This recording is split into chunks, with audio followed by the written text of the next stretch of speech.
Bapa yang baik, ini kami anak-anak-Mu Tuhan, datang bersama keluarga kami Tuhan. Kami mau mengucap syukur melalui pujian-pujian kami Tuhan. Kami mau masuk ke hadirat-Mu Tuhan. Indahkan Tuhan persembahan pujian kami kepadamu Tuhan. Kami ingin menyiapkan hati kami dan pikiran kami Tuhan, sehingga fokus kami hanya kepadamu. Segala puji syukur dan hormat hanya kami kembalikan kepadamu, Allah yang hidup. Haleluya, amin.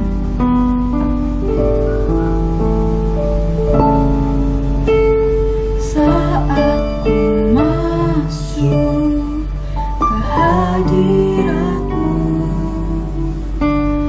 ku tersungkur dan sembah-Mu. Ku persembahkan korban syukurku yang terbaik bagimu. Ku bawa korban syukur ke tempat kudus-Mu Tuhan. Hatiku limpah dengan syukur, sebab Tuhan baik.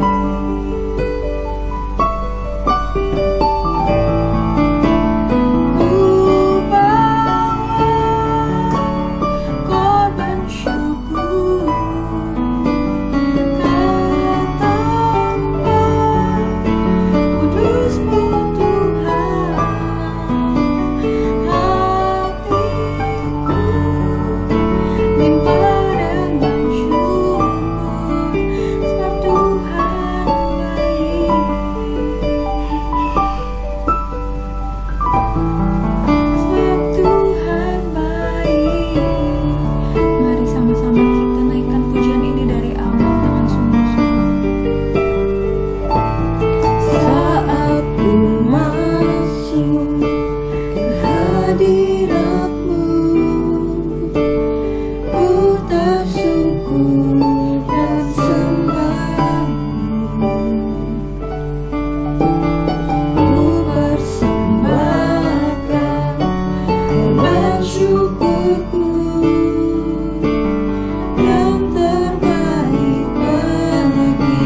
Terbang syukur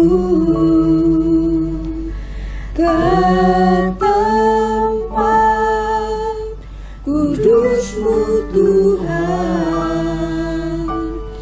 Hatiku limpah dengan syukur, sebab Tuhan baik.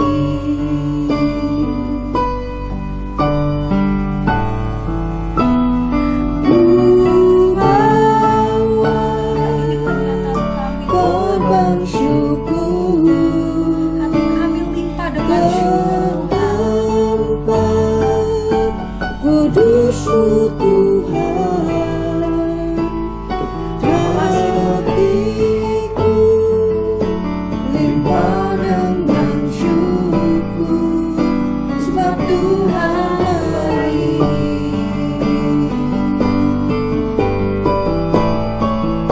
Sebab Tuhan baik.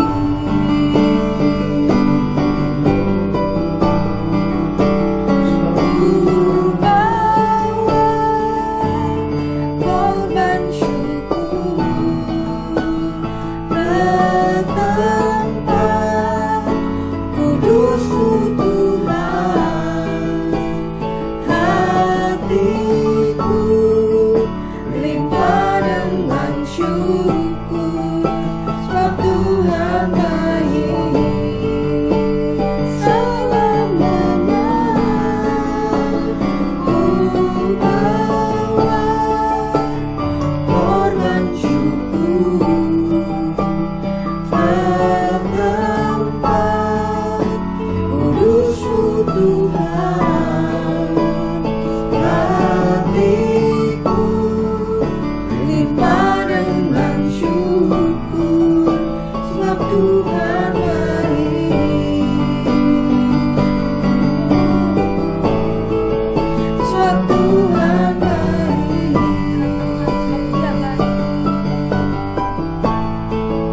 Sebab Tuhan baik.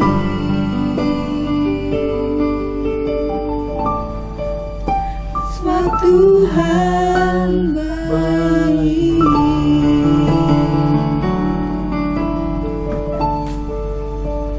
Tuhan, hanya Kau satu-satunya jalan, hanya satu-satunya yang ada di hidup kami, Tuhan. Kau pulihkan hati kami, Tuhan. Kau juga yang bisa pulihkan keluarga kami, Tuhan.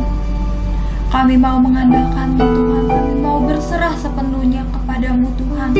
Kami tidak mau menggunakan pengertian kami, Tuhan, tapi kami mau berjalan bersama-Mu, Tuhan. Semua jalan keluar, semua permasalahan itu hanya dapat kami selesaikan menggunakan cara-Mu. Dengan bantuan dan pertolongan-Mu, Tuhan, kami dapat menyelesaikan semua persoalan hidup ini, Tuhan. Kau segalanya, Tuhan, yang kami harapkan. Kau segalanya, Tuhan, yang kami butuhkan, Tuhan. Ini kami, Tuhan, menyerahkan hidup kami, hati kami, pikiran kami sepenuhnya kepada-Mu, Tuhan. Turun tangan, Tuhan. Kau ikut campur berperkara, menyelesaikan setiap permasalahan hidup, setiap sakit yang kami rasakan, Tuhan. Kami mau, Tuhan, berjalan bersama-Mu, Tuhan, hingga mencapai kemenangan, Tuhan. Dan saat kami mencapai kemenangan itu, Tuhan, kami mau terus bersandar kepada-Mu. Kami mau terus berjalan bersama-Mu, Tuhan, dan menyatakan kebaikan-Mu di dalam hidup kami, sehingga orang lain dapat melihat bahwa Engkau-lah yang hidup, Engkau-lah jalan, Engkau-lah harapan kami, Tuhan. Ini pujian kami, Tuhan, yang kami naikkan kepada-Mu, Tuhan.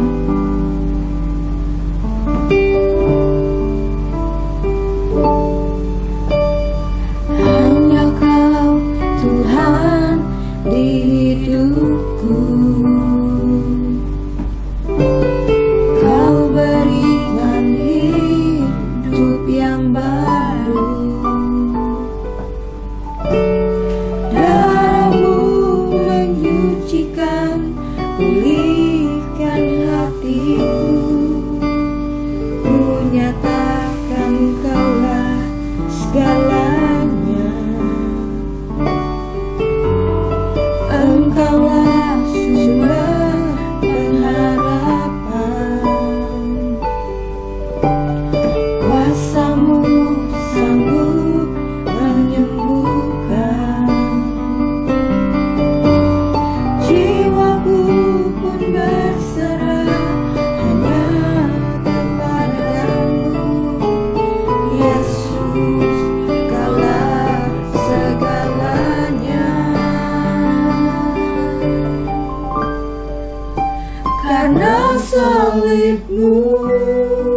mujizatmu di hidupku.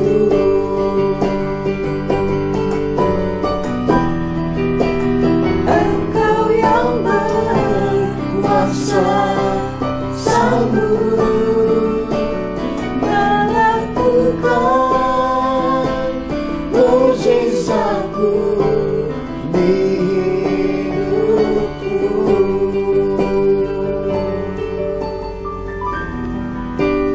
Engkau yang berkuasa, sanggup untuk melakukan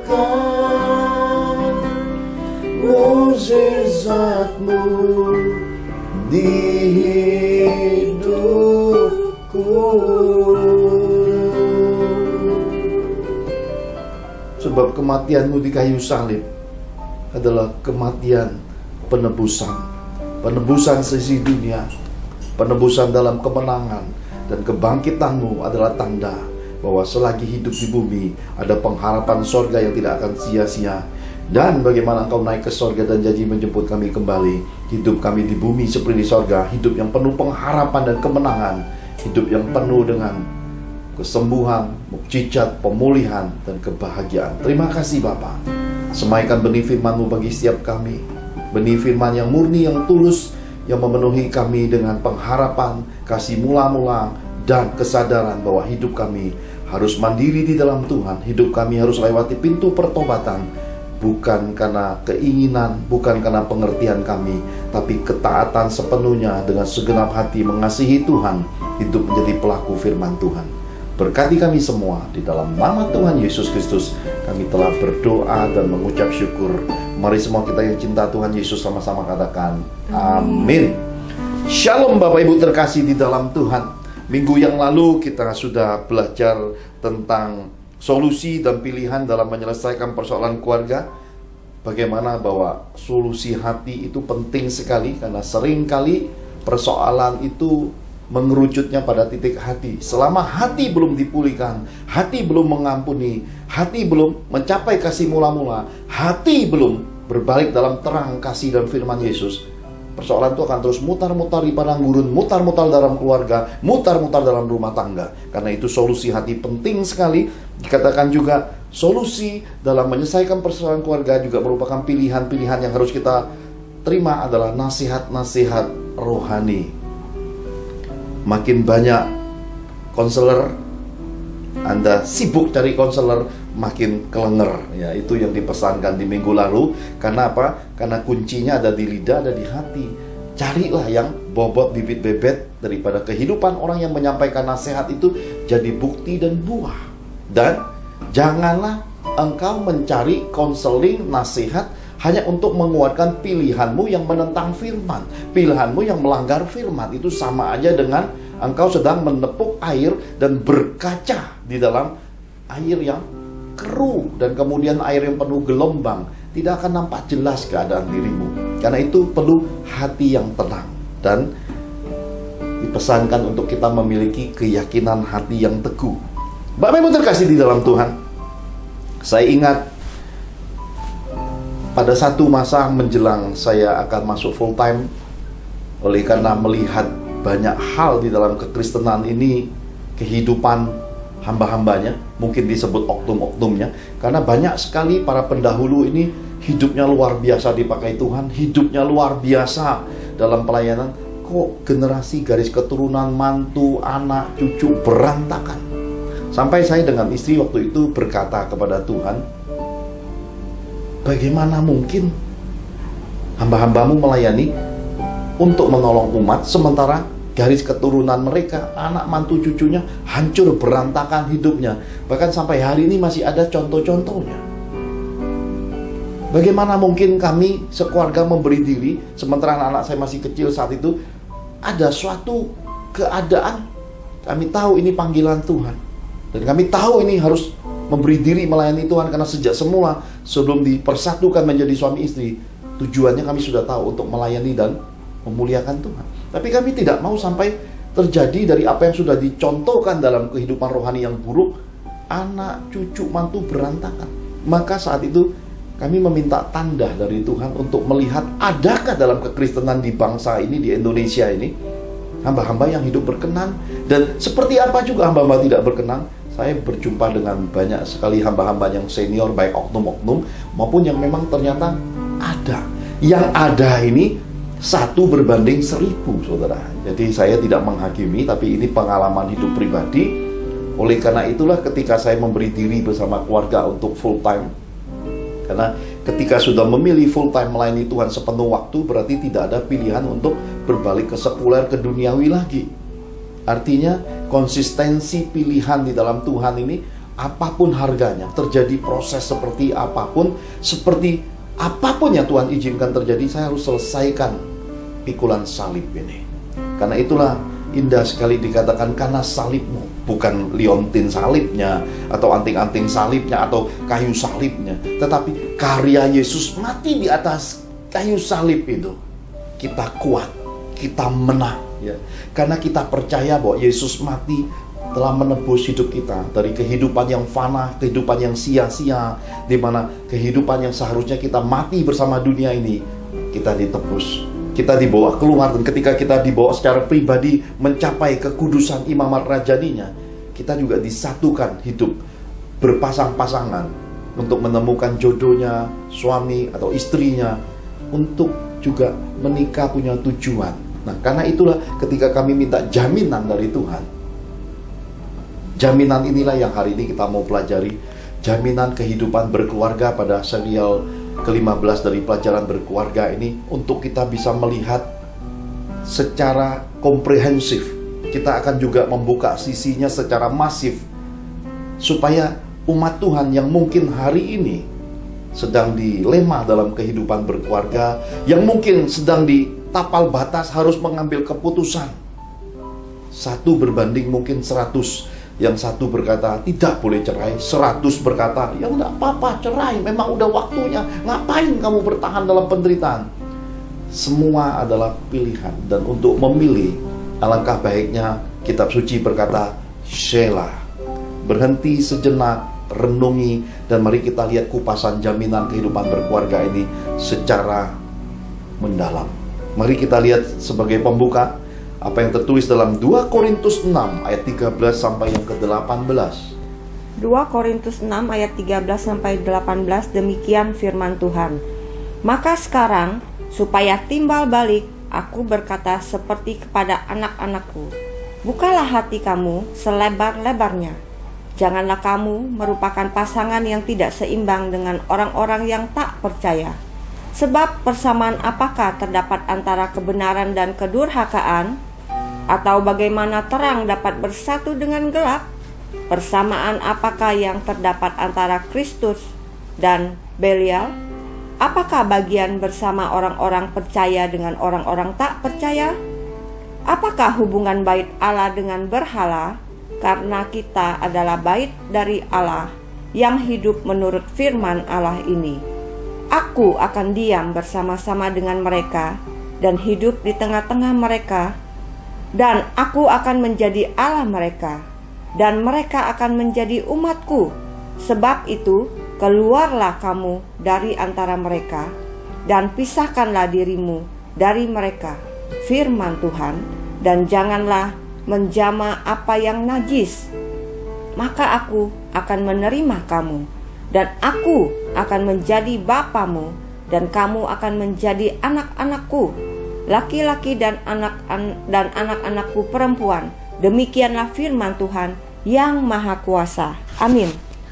Amin. Kitab suci menasihatkan kita, bukalah hatimu lebar-lebar. Sebelum kita berkeluarga, sebelum kita mengambil keputusan untuk menjadi suami istri, di sini penting untuk kita pahami, hati ini harus terbuka lebar-lebar. Dan ingatlah bahwa Tuhan mencintai hukum. Ketika engkau melanggar hukum, tidak pandang muka, firman akan menghakimi engkau. Nah, kitab suci seringkali pada 2 Korintus 6 ayat 13 dan 18 ini dikutip oleh anak-anak Tuhan, dikutip oleh hamba-hamba Tuhan untuk memberi nasihat. Karena dikatakan, janganlah kamu merupakan pasangan yang tidak seimbang dengan orang-orang yang tak percaya. Saya ingatkan kepada saudara-saudara seiman, buka hati lebar-lebar ini adalah untuk generasi anak-anak muda lebih dulu. Sebelum mereka memilih jodoh, sebelum mereka menetapkan pilihannya, ini supaya kita harus tahu konsekuensi hukum Tuhan. Jangan pilih pasangan yang tidak sepadan, yang tidak seimbang. Kenapa? Karena kepercayaan, karena iman itu pada akhirnya akan mengerucut pada satu titik, yaitu prinsip hidup. Kita di dalam Tuhan, kita di dalam kekristenan ini, jodoh, suami atau istri itu sampai maut memisahkan. Nah, ini yang pertama harus disadari, berarti hanya boleh punya satu pilihan, satu istri atau satu suami, sampai maut, sampai mati memisahkan. Dan itu pun untuk menikah lagi juga harus difilter lagi, ada tujuan Tuhannya ataukah cocok ada umurnya, karena segala sesuatunya masih dipadankan dengan hukum Tuhan. Yang kedua, dalam kekristenan ini berzina bukan lagi soal selingkuh. Sudah kita pelajari dari serial-serial sebelumnya bahwa berzina di dalam kekristenan tolak ukurnya memandang, mengingini, hawa nafsu dengan melihat saja itu sudah berzina di hadapan Tuhan. Jadi kekristenan ini perkawinannya pada titik yang bagian ketiga, yaitu mencapai kekudusan Tuhan.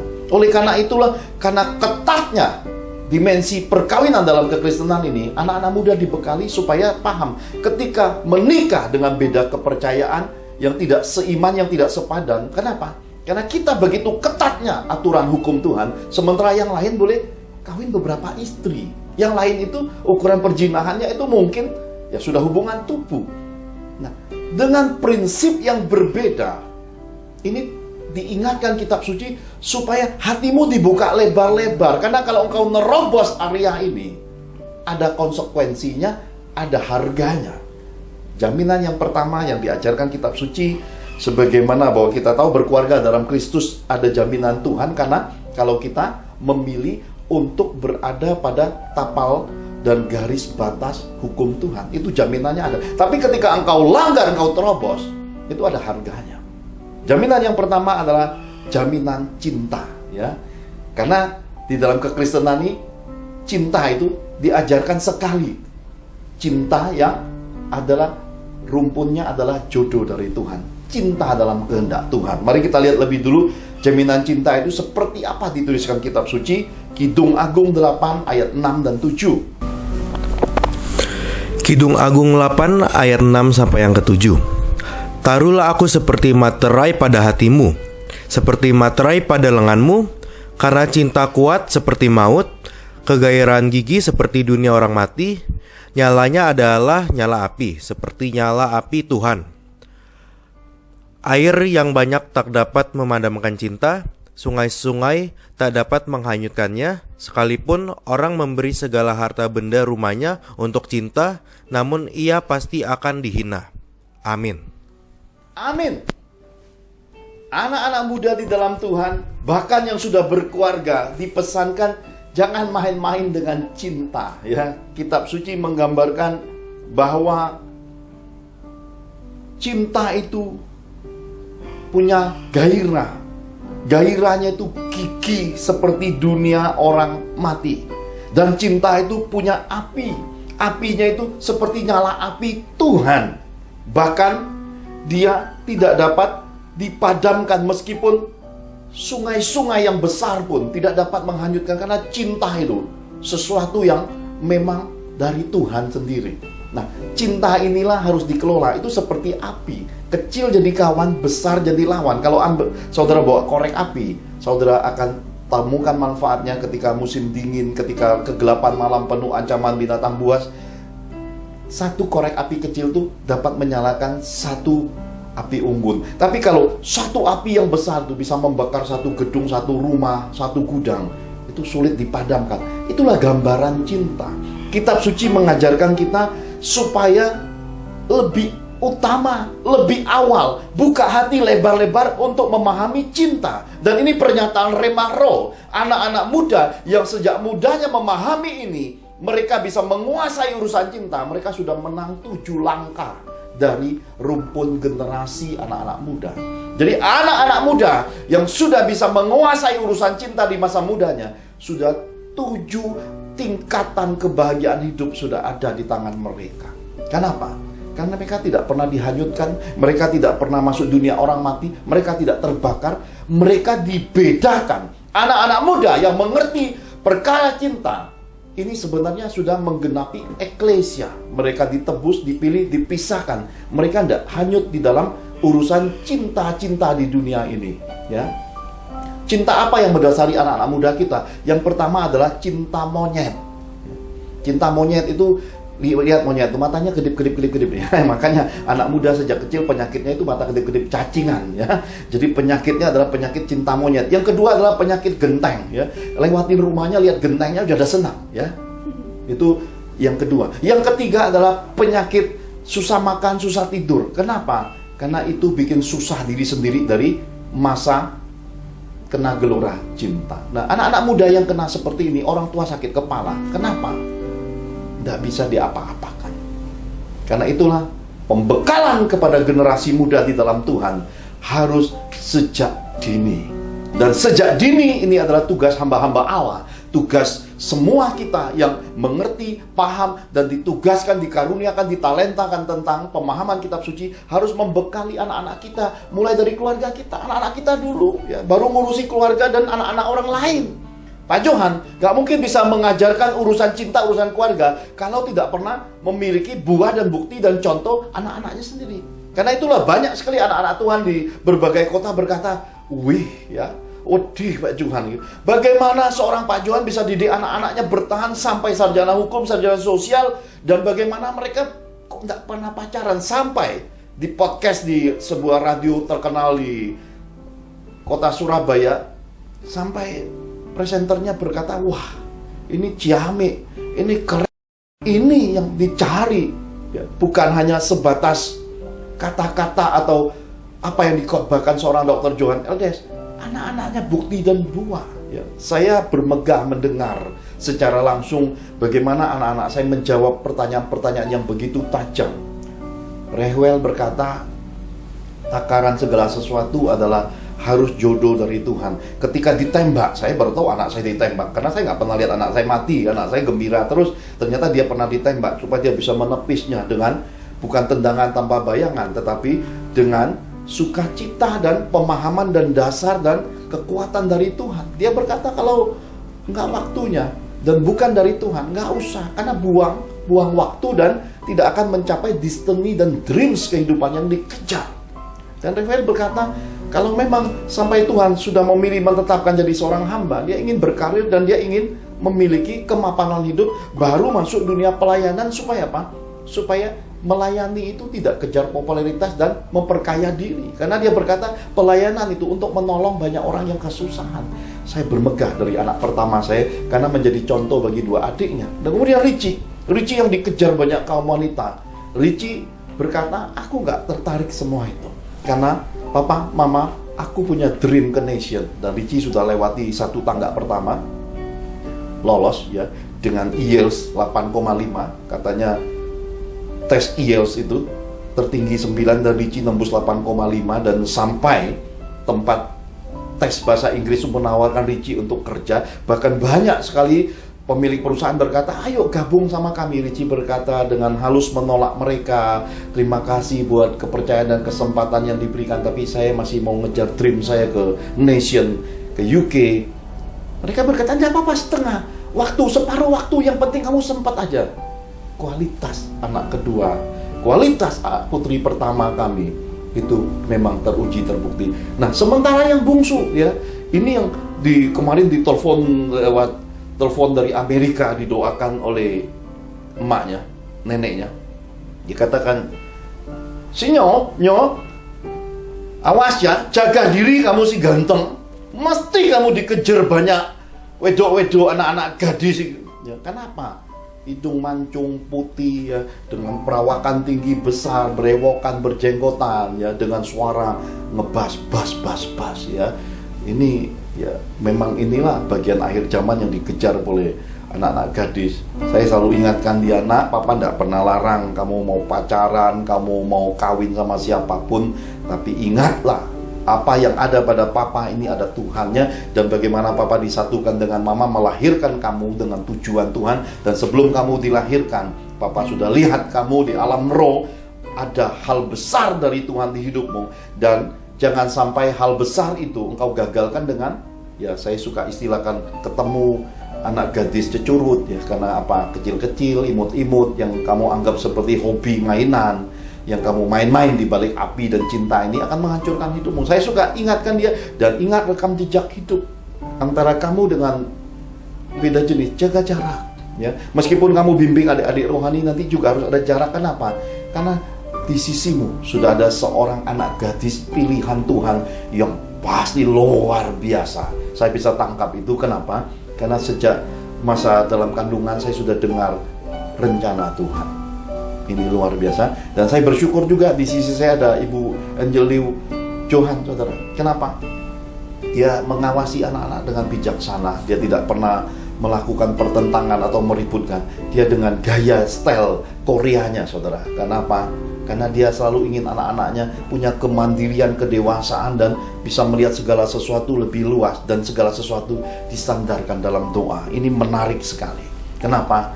Karena ini contoh, ini keteladanan, ini hidup, ini yang ditransparankan sebagai Injil, kehidupan pelayan dan hamba Tuhan yang bisa dilihat bobot bibit-bebetnya, bisa diuji. Ini kan luar biasa, dan ini dibutuhkan di dalam kehidupan kekristenan di akhir zaman ini. Nah, yang menjadi pertanyaan, ketika anak-anak kita menerobos jaminan cinta, melanggar hukum Tuhan dengan memilih suami beda kepercayaan, atau memilih istri beda kepercayaan, atau lebih buruk lagi, menjual Yesusnya demi cinta, apa jadinya? Ya, jadinya nanti akan berbuah. Berbuah seperti apa? Ini kan pertanyaan yang menarik, yang hari ini banyak sekali di persimpangan anak-anak Tuhan ini cari konselor sampai kelenger, dan sebagian besar konselor berkata dan mengutip apa yang tertulis di dalam 2 Korintus 6 tadi, bahwa terang tidak bisa bersatu dengan gelap. Saya tidak mau ikut-ikutan, saudara, karena saya melihat Yesus dengan mata kepala, dengan hidup dan roh, dan hidup saya sepanjang umur ini sudah jumpa pribadi dan sudah lihat penglihatan bagaimana orang lari sana, lari sini karena perkataan di sana ada Yesus, ini ada Yesus. Dan di akhir zaman memang kejadiannya gitu. Orang ikut follower, rombongan follower ya. Dan bagaimana the invisible Tuhan pesankan kepada saya sudah tuliskan, masuk neraka itu rombongan, sementara masuk surga itu harus lonely pribadi dan sendiri-sendiri. Jadi saya tidak mau ikut rombongan, saya juga tidak mau ambil bagian kepusingan dalam perkara rohani. Silakan semua rekan sekerja dalam Tuhan beri nasihat. Kalau Pak Johan, saya kembali pada hukum Tuhan, saya kembali pengertian roh, saya akan nyatakan nasihat menurut apa yang Tuhan perintahkan, dan itu diuji dalam roh, itu berbuah dalam hidup saya. Ya, jadi jawabannya, bagaimana kalau kita terlanjur menikah dengan beda kepercayaan lalu bermasalah hari ini? Ceraikah kita? Pisah ranjang kan, ranjangnya digergaji begitu aja, saudara ya. Apakah seperti apa yang harus kita perbuat?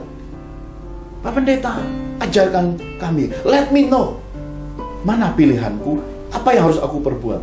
Nah, kalau mau fair, ya, kalau mau dapetin kemurnian dan obat kehidupan, jangan ambil keputusan, dan jangan bersandar pada pengertian dan keinginanmu. Kenapa? Karena sering kali kita nyanyi penderitaan, kita konseling, kita carinya orang yang mendukung dan berkata, kamu menderita, sudah keputusanmu sudah benar, kamu jalanin aja. Ya itu nggak pada tempat yang tepat di dalam Tuhan. Karena di dalam Tuhan, banyak nabi di dalam kitab suci perjanjian lama sudah berkata, perang, cerai. Satu nabi berkata, ya cerai, peranglah, dan kamu akan mati. Ada bahasa sintiran nabi. Satu berbanding banyak nabi. Bahkan nabi yang berkata murni ini terhakimi dan kemudian dimusuhi. Dan ternyata dalam pembuktiannya setelah dia berperang, mati di medan perang. Jadi buah menentukan nasihat itu dari Tuhan atau tidak. Dan engkau sendiri sebenarnya hati nuranimu tahu. Kenapa? Karena kita kupas dalam jaminan cinta ini. Mari kita lihat sama-sama sebagai hal yang mendasari hukumnya. 1 Korintus 7 ayat 13 sampai 16. 1 Korintus 7 ayat 13 sampai 16. Beginilah firman Tuhan. Dan kalau ada seorang istri bersuamikan seorang yang tidak beriman, dan laki-laki itu mau hidup bersama-sama dengan dia, janganlah ia menceraikan laki-laki itu. Karena suami yang tidak beriman itu dikuduskan oleh istrinya, dan istri yang tidak beriman itu dikuduskan oleh suaminya. Andai kata tidak demikian, niscaya anak-anakmu adalah anak cemar, tetapi sekarang mereka adalah anak-anak kudus. Tetapi kalau orang yang tidak beriman itu mau bercerai, biarlah ia bercerai. Dalam hal yang demikian, saudara atau saudari tidak terikat. Tetapi Allah memanggil kamu untuk hidup dalam damai sejahtera.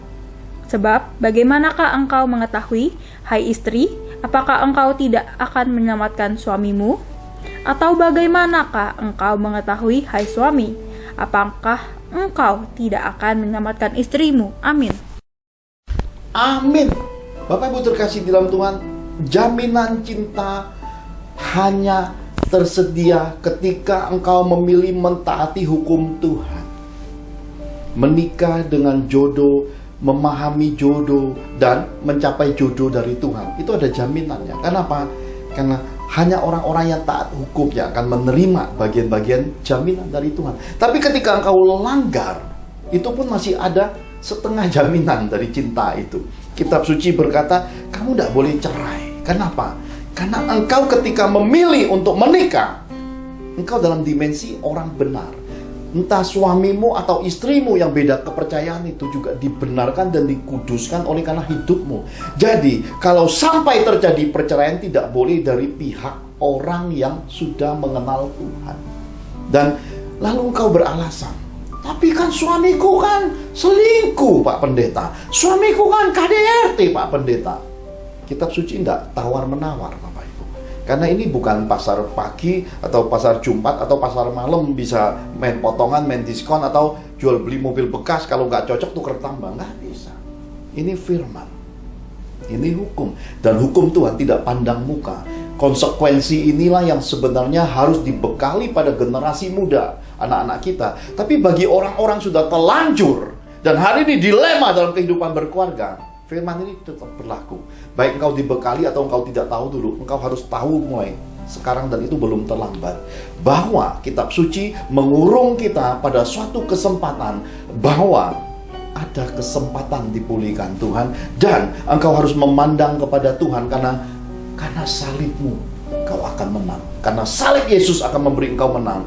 Karena terang hidupmu itu ada kuasa Tuhan, dan ketika engkau berdoa, kuasa Tuhan yang besar itu akan memutarbalikkan semua keadaan, mempertobatkan suamimu, mengembalikan istrimu untuk mencapai sama-sama kesepadanan kehidupan berkeluarga.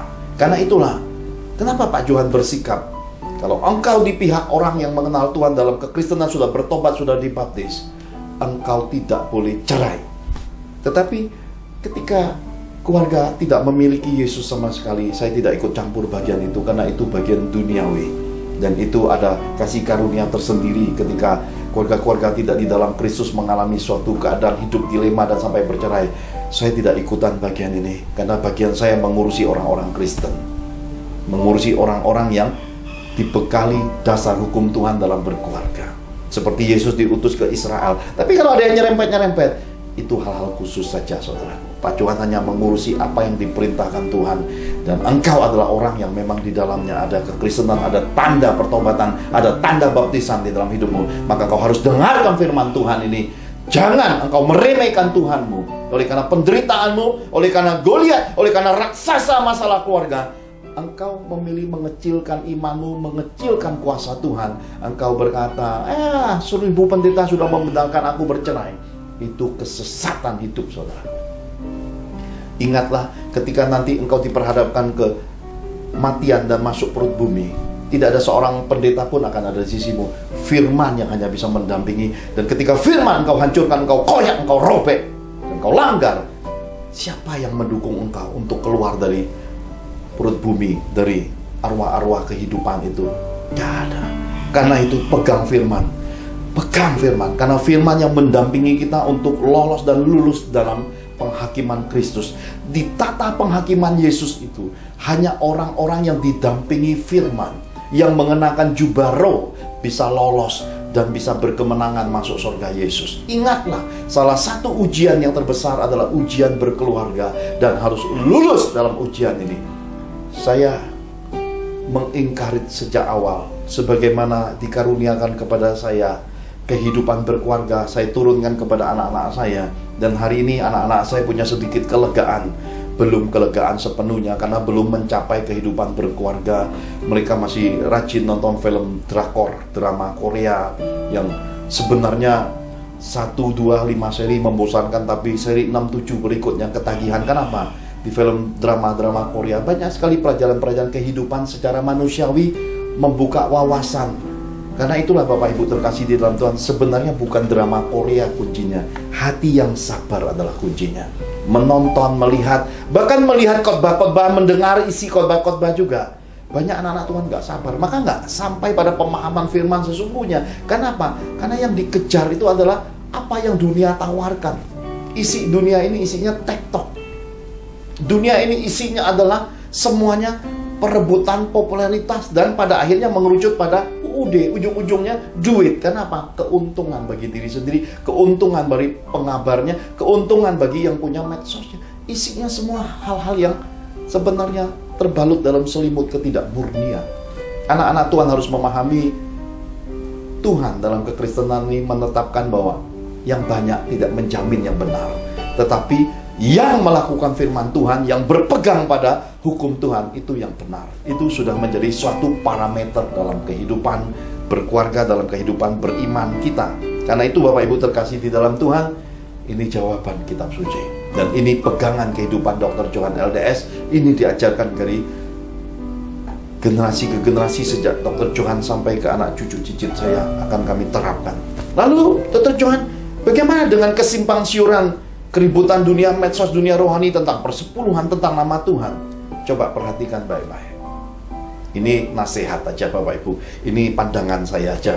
Jangan paksakan masuk dalam hidup Bapak Ibu, tapi ini pandangan saya saja. Urusan ini sudah ribut sejak zaman dulu, dan yang meributkan urusan Tuhan ini cuma setan. Ya. Kenapa? Karena setan yang mau menghancurkan segala hal yang disebut dengan terang dan keselamatan. Sebenarnya urusan duit buat apa diributkan? Ayub sudah mengajarkannya secara terbuka dalam kitab suci, karena Tuhan pakai hidup Ayub dalam keadaan telanjang. Kita dilahirkan, pulang ke rumah Tuhan, masuk ke perut bumi juga telanjang, gak bawa apa-apa, ya. Jadi terpujilah nama Tuhan. Itu satu kunci bahwa uang itu bukan ukuran hidup, ya. Kita butuh uang, tapi kita tidak hidup untuk uang. Jadi gak ada guna keributan urusan persepuluhan itu pepesan kosong sejak zaman dulu, sekarang dan ke depan akan terjadi. Karena itulah urusan uang di dalam kekristenan ini takar dengan buah dan bukti. Ya, Dr. Johan sudah buktikan dan berkali-kali saya khotbahkan. Saya ini sejak istri saya, sejak pertobatan saya rajin bayar persepuluhan, anak-anak saya tidak pernah masuk ICU. Ya. Mereka tidak pacaran, mereka hidup kudus, berjaga, perawat. Jadi saya percaya bahwa firman Tuhan ya dan amin. Nama Tuhan.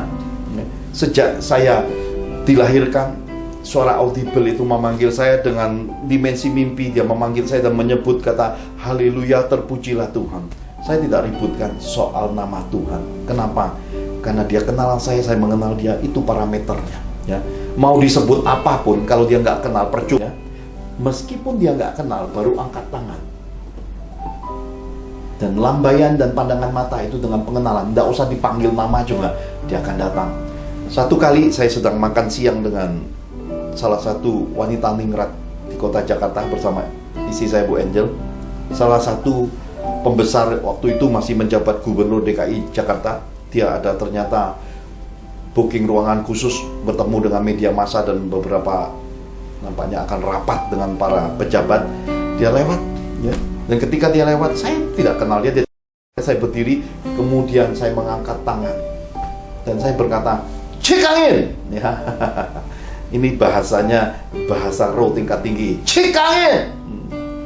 Cik angin itu dalam bahasa rohnya diterjemahkan artinya orang sendiri. Dia tidak masuk ke ruangan yang ditujunya. Dia melengkok menuju ke Pak Johan, salaman sama saya dan berfoto sama saya. Sesudah berfoto, Bu Angel gak kebagian. Kenapa? Sesudah berfoto sama saya, tiba-tiba wah, banyak wartawan, banyak orang datang mau foto. Akhirnya dia pilih masuk ruangan. Lihat, saya nggak panggil namanya dia, Ya, saya cuma berkata, cek angin. Ya, saudara, dengan saya ini orang sendiri, orang yang kepunyaan Yesus, orang-orang yang akan berangkat masuk ke rumah Tuhan menuju surga Yesus. Ini pemahaman. Saudara kenal saya, tidak kenal saya, nggak penting. Yang penting bagaimana Tuhan mengenal saudara. Saudara mengenal Tuhan, itu terpenting. Dan itu menjadi tugas saya untuk memberitakan Injil secara murni, untuk mengembalikan pengertian, pemahaman, dan implementasi firman menjadi buah dan bukti. Itu tugas yang Tuhan percayakan. Haleluya. Karena itu saudara terkasih, mari kita lihat bagian yang kedua. Matius 19 ayat 3 sampai yang ke-6.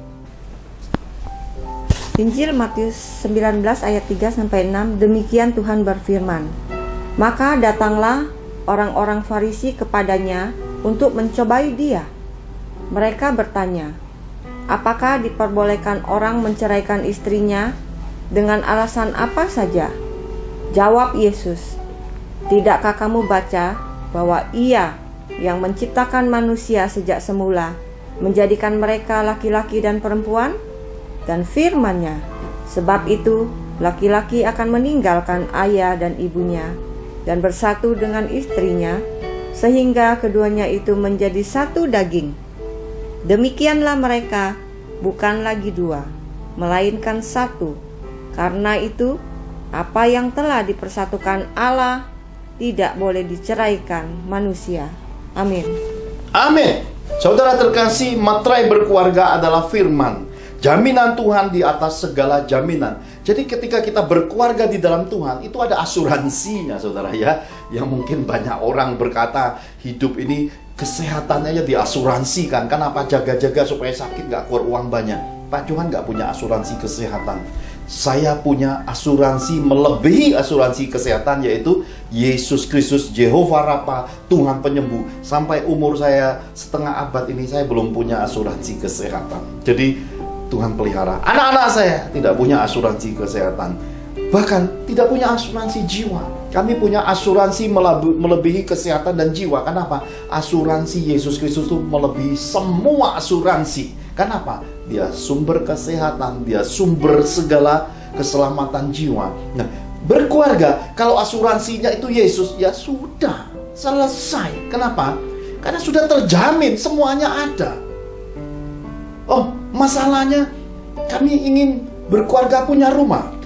Minggu lalu, ya, bahkan tepatnya kira-kira 3 minggu yang lalu, 23 tahun seorang pengacara di kota Jogja, sudah ketemu banyak hamba Tuhan. 23 tahun tidak punya rumah. Ketemu Dr. Johan pada bulan Agustus 2020. Kemudian saya melihat di lantai depan rumahnya ditulis 21 221, terjepit 2 angka ganda.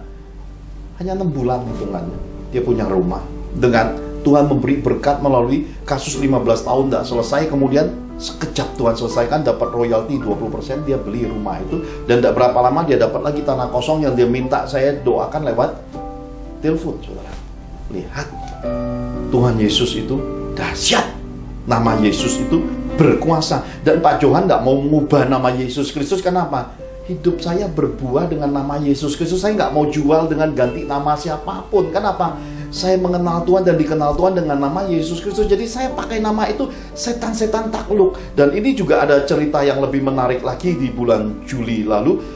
Ketika dari Bali dikatakan, saya ini berdoa minta diutus seseorang yang menunjukkan salah saya apa, bagaimana solusi hidup saya. Pak Johan yang ditunjuk. Begitu banyak manusia ya, lebih dari 7,5 miliar manusia di dunia. Jawaban doa seorang wanita keturunan Raja Mataram, bahkan suaminya adalah keturunan Raja Bali. Pak Johan diutus, beda agama, tidak masalah. Kita dipakai Tuhan jadi jawaban. Bahkan saya bertemu sepasang suami istri, dia berkata, Pak Johan, Bu Angel tuh benar gak sih akan dipilih dan itu hidupnya benar dari Tuhan? Karena saya nggak kenal Pak Johan tuh, saya nggak tahu hidupnya, kata-katanya kan cuma kata-kata dia. Saya nggak tahu apakah benar dari Tuhan apa enggak. Kalau dia benar dari Tuhan seminggu, itu bukan hitungan 7 hari, itu hitungan beberapa hari, sampai hari Minggu maksudnya. Tapi dia berkata seminggu, dan dia patoki kata seminggunya itu nggak sampai 7 hari. Dan ketika dia ngobrol sama suaminya berkata, kamu nggak fair, nggak adil sama Pak Johan, kan dia nggak tahu menahu. Dan kamu juga ngomong 7 hari, seminggu, tapi kok hanya hitungan beberapa hari. Kalau nggak ditelepon Bu Angel, Pak Johan, kita akan pisah. Ya. Belum sempat mesra sudah pisah. Ya, ternyata ya hidup ini dalam kekristenan ini ada juga ya. Ternyata belum mesra sudah pisah. Sedangkan dunia berkata teman tapi mesra. Ini belum sempat mengenal sebagai sahabat, sebagai teman, sudah diajak berpisah. Tapi Tuhan kita, itu Tuhan yang luar biasa. Kita mesti mencatat, dia bisa menguraikan kekusutan, dia bisa menafsirkan mimpi, dan dia bisa bicara langsung. Ketika saya sedang melayani kedukaan warga, saya sudah tunjukkan keadaan ini dengan kebaktian awal bulan tentang buah mangga yang manis, buah mangga dejohan, si madu dejohan itu mengobati kesakitan kedukaan salah satu keluarga dalam Tuhan di warga kami. Tuhan memberi saya penglihatan sepasang suami istri ini, lalu saya berkata pada istri saya, bagaimana kabar suami istri itu? Istri saya langsung menghubungi dan kemudian mengatur pertemuan. Kagetnya kami mendengar kesaksian di meja makan. Coba si istri berkata, maaf Pak Johan ya, saya mohon jangan tersinggung, ini saya harus jujur berkata. Dan kami dengar cerita itu, saya tertawa geli. Kenapa? Karena ternyata dalam hidup ini yang lalu, di bawah langit ini yang lalu sudah ada dan akan ada lagi di masa-masa yang akan datang, hingga hari ini masih ada. Tuhan masih mencari yang lalu.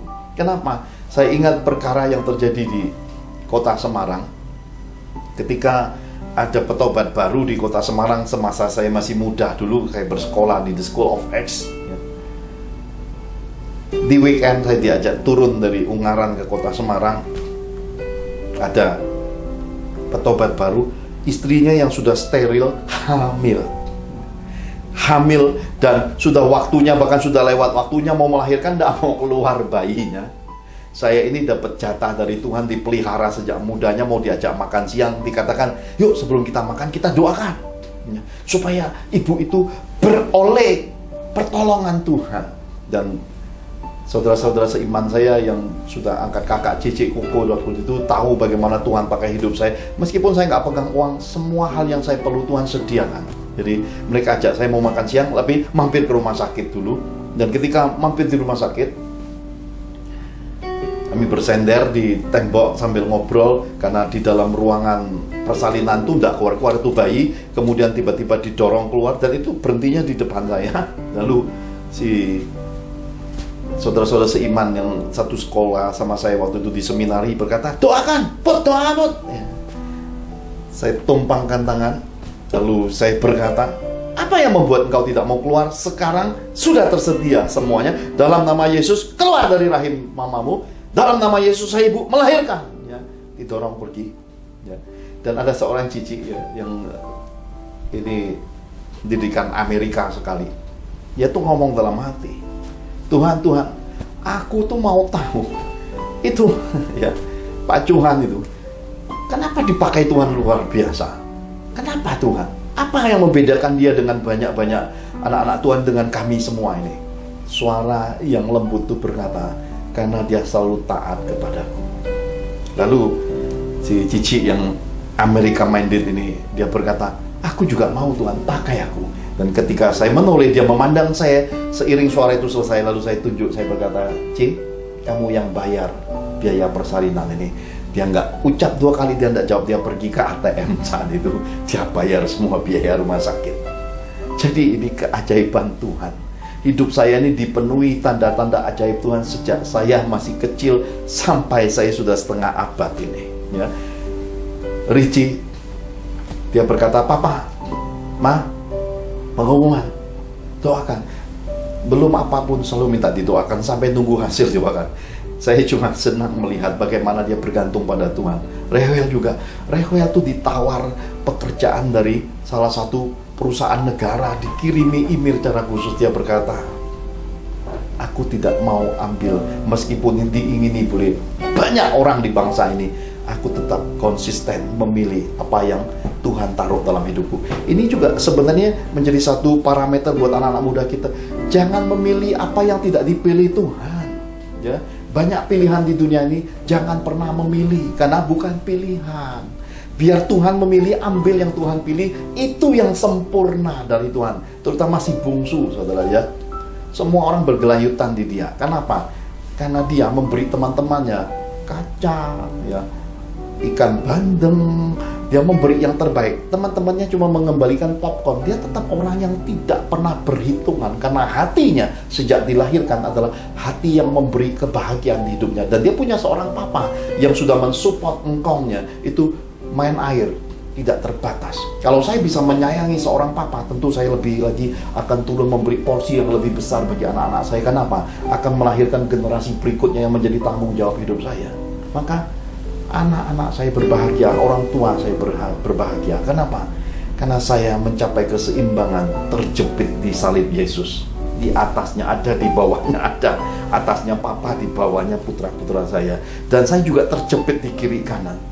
Saudara-saudara seiman, saudara-saudara tidak seiman, saya di tengah-tengahnya jadi berkat. Karena Yesus adalah center of my life. Yesus adalah pusat hidupku. Maka saya berdiri tegak dalam kesepadanan, keharmonian hidup.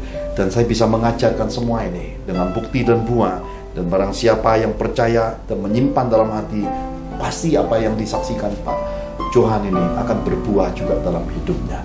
Sepasang suami istri itu kemudian diceritakan Bu Angel tentang buah mangga. Dia berkata, aku mau tanam juga mangga, seperti mangga si madunya Pak Johan.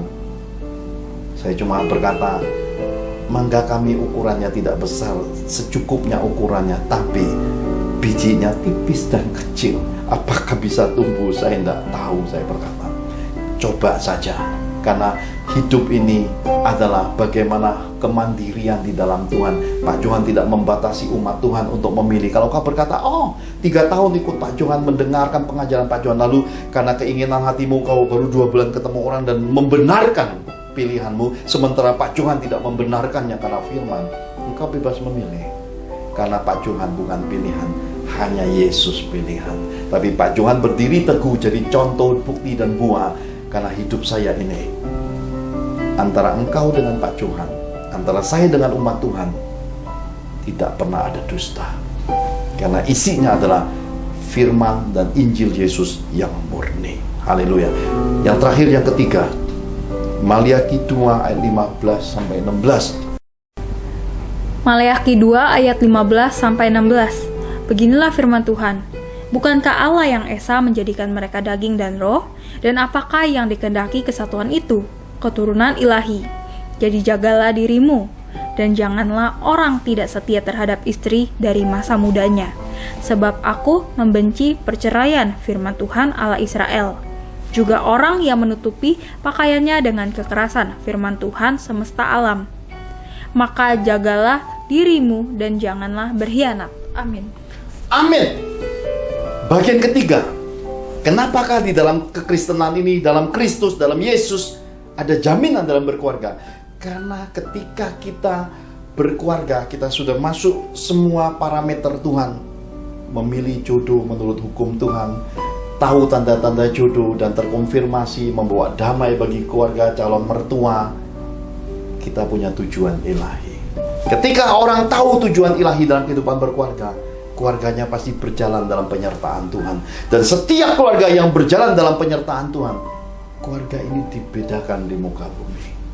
Bapak Ibu terkasih di dalam Tuhan, setiap kehidupan, setiap langkah, setiap menit, setiap jam, setiap hari, semua orang tidak luput dari persoalan hidup. Tetapi orang yang punya tujuan akan punya kekuatan lebih. Kenapa? Karena mereka memandang ke arah tujuan, mereka memandang kepada Yesus, maka persoalannya dengan penyertaan Tuhan akan lebih cepat selesai, solusinya terbuka selalu. Ada anak-anak Tuhan yang saya berkata tidak memahami pelajaran bahwa gelap dan terang tidak bersatu. Seringkali anak-anak Tuhan masuk di dunia-dunia yang disebut kebodohan. Mereka kadang-kadang bandingkan istrinya dengan orang-orang yang tidak punya Yesus. Dia melihat istrinya demikian buruk, demikian lambat, demikian banyak kelemahannya, lalu memandang anak-anak dunia, wah hebat, ini bagus, ini nyaman. Itu kebodohan hidupmu yang tidak terukur lagi bodohnya, sampai idiot aja mungkin udah lewat tapal batasnya. Kenapa? Karena engkau lupa tujuan hidupmu di dalam Tuhan sampai engkau punya idiot yang begitu. Kenapa? Engkau sedang membodohi, mengidiotkan dirimu sendiri dengan jalan engkau bodohkan, engkau bandingkan, engkau sanjung dunia melebihi istrimu. Karena ketika engkau membodohi, mengidiotkan, dan melemahkan, dan membandingkan istrimu, sebenarnya engkau sedang menghina Yesus Tuhanmu. Kenapa? Karena di altar yang memberkati engkau itu bukan pendeta. Pendeta itu cuma perantara. Yang memberkati engkau itu adalah Yesus Kristus yang menjamin akan perkawinanmu. Lalu Pak Pendeta, tapi kenapa istriku? Karena engkau memandang dirimu melebihi istrimu, engkau sombong. Engkau memandang suamimu melebihi dirimu, engkau sombong. Engkau menganggap engkau lebih. Karena engkau tidak sadar bahwa suami istri itu saling melengkapi. Ya. Bu Angel hidup dengan saya sebagai istri saya hari ini. Ada banyak kekurangannya. Tidak pernah Pak Johan tuntut. Ya, saya sudah cerita dalam episode serial sebelumnya. Istri saya punya GPS, ya. Bagaimana GPS-nya membuat gerah. Lalu kenapa? Dulu pulang dari Bandung, sekali lihat kanan Pak, ya saya belok ke kanan, bukan arah ke Jakarta Utara, arah balik ke arah Cikampek lagi. Sampai saya lihat, loh kok gerbangnya menuju Cikarang. Saya bilang salah Pak, tapi ini GPS Pak, ya itu gerah Papa selalu gitu loh. Dan kami tertawa balik arah, dan itu jadi hal-hal yang bahan sukacita kami di tengah kelemahan istri saya, ya. Dan istri saya kalau lagi sama saya jalan masuk ke mall hilang, ya. Saya nggak pusing hilang kemana, karena saya tahu nggak jauh dari tempat di mana kue basah ada. Jadi GPS saya itu juga jalan. Istriku kok nggak ketemu, saya tinggal cari tempat kue basah, dia ada di situ, ya. Dan kalau Pak Johan dicari hilang, ya Pak Johan nggak jauh dari tempat-tempat perlengkapan masak, karena saya senang lihat panci, saya senang lihat perlengkapan masak, lihat perlengkapan elektronik. Gampang cari, karena kami saling mengenal sebagai suami istri. Kelebihan kelemahan itu menjadi suatu perlengkapan kebahagiaan, ya. Ketika awal masuk dalam kehidupan berkeluarga Bu Angel, lah kok rewel berbeda? Saya berkata, karena kamu tidak pernah melahirkan seorang anak wanita. Tapi ini kebahagiaan dari Tuhan. Coba selami dan ikut menyelam di dalamnya. Bu Angel menyelam untuk dapat kasihnya Rewel itu sampai mencret-mencret, saudara. Saya berkata jujur, kenapa? Rewel itu tingkat makan lombok, makan cabenya itu level mungkin udah S3, saudara. Ya, sedap-sedap mencret, SSM udah gelarnya, ya. Mamanya mengasihi dia, kadang disuapinya dan makan, dan habis makan itu kadang-kadang setengah jam, 1 jam kemudian lari-lari ke toilet. Kenapa? Nggak kuat nahan pedes. Rewel, William, Richie itu makan pedesnya kuat. Saya dengan Bu Angel ini sebagai papa mama yang menyayangi anak-anak, kadang-kadang mengikuti mereka. Dan pada satu titik anak-anak pada akhirnya memahami bahwa papa mama ini generasi terlahirnya berbeda. Kenapa? Zamannya zaman batu, ya, kudanya gigit batu. Kalau mereka kudanya gigit roti. Beda, saudara, ya. Kami ini dulu terlahir cabai itu langka, jadi nggak terlalu terpola, terdidik makan cabai. Anak-anak saya sejak lahir Korea sudah masuk, saudara, ya. Jadi udah makan kimchi. Sementara kami ini dari dulu kata kimchi itu asing. Kenapa? Karena yang kami tahu kimchi itu dulu adalah untuk bakar sesembahan leluhur, ya. Sementara kimchi generasi sekarang itu ternyata adalah lalapan Korea, saudara. Jadi perbedaan generasi ini tidak menghalangi kebahagiaan berkeluarga. Karena apa? Karena kita punya Yesus yang menjembatani kebahagiaan hidup kita. Kenapa? Ada tujuannya. Dan orang tua, sebagaimana saya berbakti kepada orang tua, anak-anak saya melihat contoh.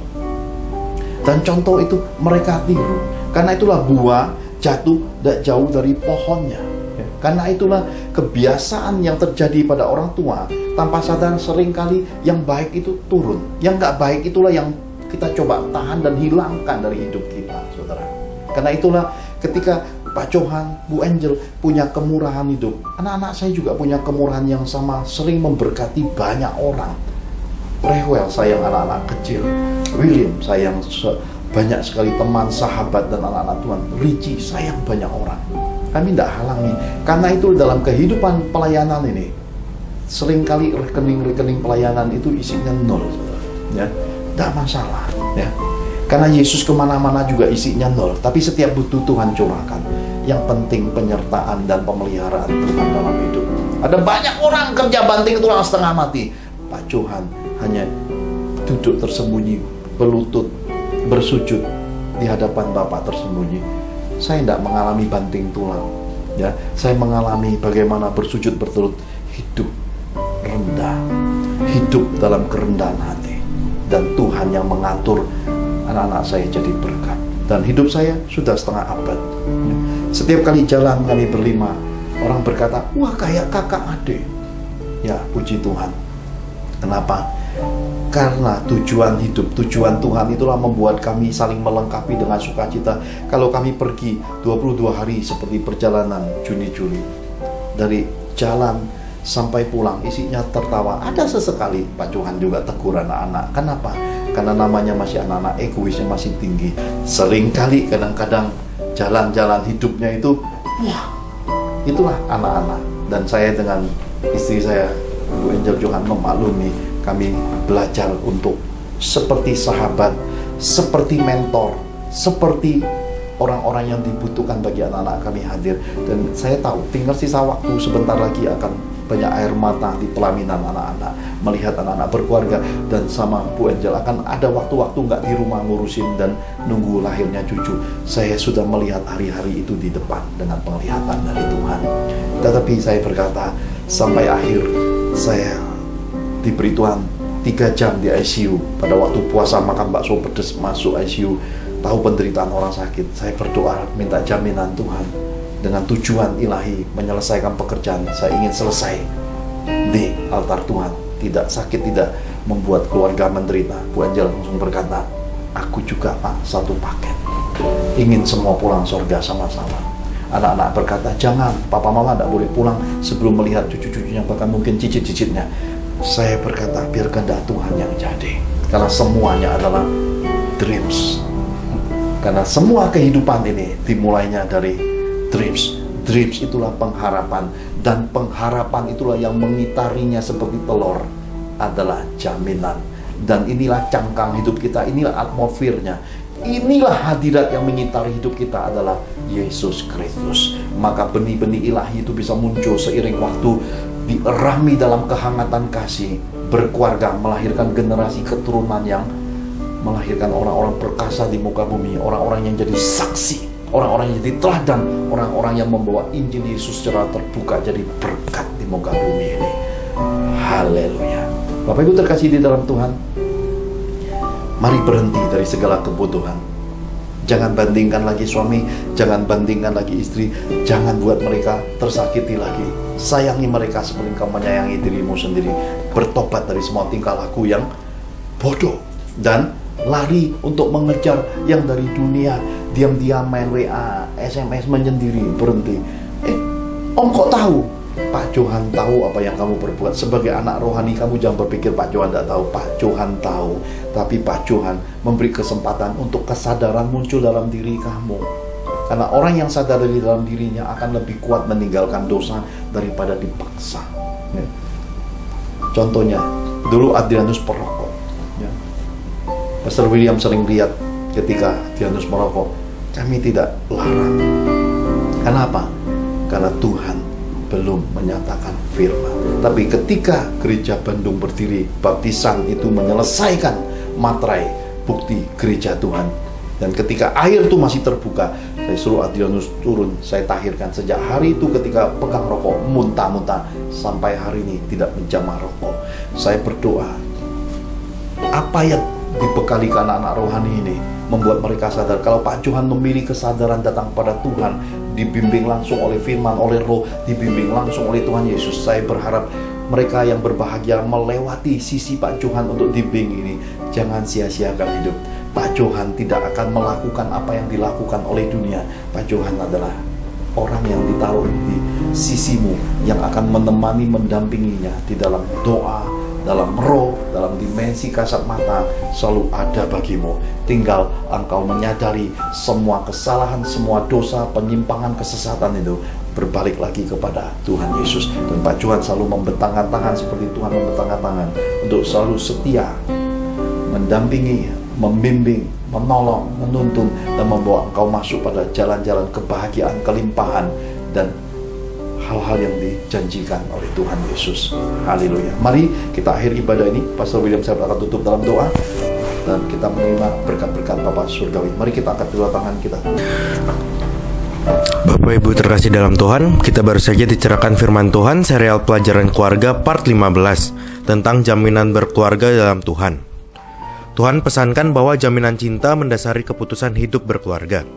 Oleh karena itu, kita telah diajarkan sebanyak 15 serial pelajaran berkeluarga supaya bisa mencapai jodoh sebagai kehendak Tuhan, supaya materai berkeluarga sesuai firman sehingga beroleh jaminan Tuhan dan hidup berkeluarga sesuai tujuan Tuhan. Mari kita akhiri ibadah ini dengan sehati sepakat menerima berkat-berkat Bapa Surgawi. Mari kita angkat kedua tangan kita di hadiratnya. Dalam nama Tuhan Yesus Kristus, terbukalah tingkap-tingkap langit, semua taburan benih dan ketaatan hidup kita beroleh kegenapan firman-Nya. Kita menabur dan menuai, kita dipeliharanya, kita dibelanya, kita disertainya, dan kita diberkatinya. Maka tercurahlah berkat Bapa Surgawi, engkau akan terus naik dan tidak menjadi turun. Engkau akan menjadi kepala dan bukan ekor, adonanmu, lumbung-lumbungmu, rekening bank, dan kas keuanganmu diisi Tuhan penuh. Berkat bangsa-bangsa pun masuk dalam kapasitas hidupmu. Diberkatilah keluargamu, diberkatilah karir bisnismu, diberkatilah studimu, dan diberkatilah pelayananmu. Dalam anugerah Tuhan Yesus, maka engkau beserta keluargamu akan menerima kasih karunia, kesehatan, keberuntungan, berkat 5 roti 2 ikan, berlipat kali ganda berkat, jawaban doa, berkat terobosan ekonomi, dan mujizat-mujizatnya yang ajaib. Dalam Roh Kudus, maka engkau beserta keluargamu termeterai hidup di bumi seperti di sorga. Kita terima berkat-berkat sorgawi ini dalam nama Tuhan Yesus. Sama-sama kita katakan, amin. Amin. Tuhan Yesus memberkati. Hanya Kau Tuhan di hidupku,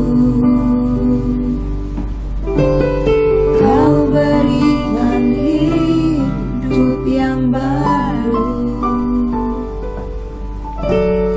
Darah-Mu menyucikan, pulihkan hatiku. Ku nyatakan Kaulah segalanya. Engkaulah sumber pengharapan. Kuasa-Mu sanggup menyembuhkan.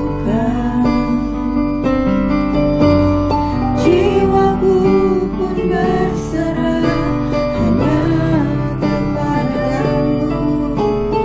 Yesus, Kaulah segalanya. Karena salib-Mu ku hidup. Karena salib-Mu ku menang. Engkau yang berkuasa, sanggup untuk melakukan